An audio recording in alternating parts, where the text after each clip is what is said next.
顺应台夜市未解封，台东夜市率先开放营业。根据统计，这个摊商因为烦恼生意无好，只有1/3到场。不过，多数营业的摊商做好防疫，也是抱正面心态。还不错的促进经济啊！那只要我们大家把防疫措施做好一点，这样子经济又可以活络。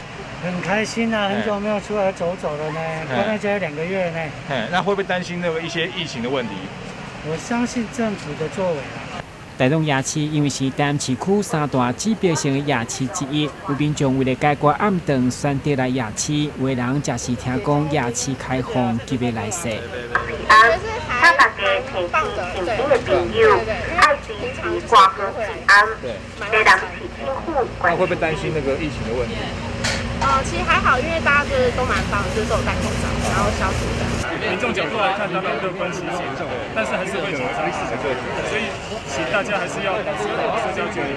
其实应该是可以期待的。为了经济发展局嘛，率领团队来关心防疫作为，又来要求严格落实3罩1套等规定，也为车上主车甲3冠王有线电视驾驶完成人工智慧的分流系统，来保护业者甲消费者的双赢。赴宴的情况里面我想大陆夜市也遵照市政府在防疫计划书里面的规范，这个3罩1套3罩1消，在这个今天开业之前就进行了相关的消毒。那我们刚刚也看到，几乎大概每一个摊铺位的部分，大家也戴起口罩然后还有我们的这个遮罩。那么熟食的部分也都用所谓的这个遮罩来做一些处理所以我想这个摊商这边大家的自律行为这个是值得称许的。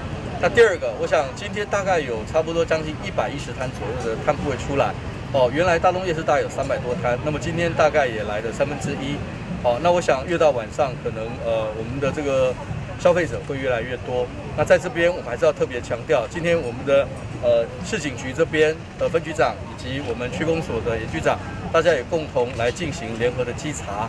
那稍后我们也会进行相关的一个宣导。那我们这边再次强调我想台南在防疫的这部分是靠全体的市民跟所有的消费者，大家一起共同来努力的。夜市恢复营业备受民众关心，政府强调一定用上严格的态度来管理，如果违反规定，都会处罚，上悬卖当停业。台南新闻，军及张硕维采访报道。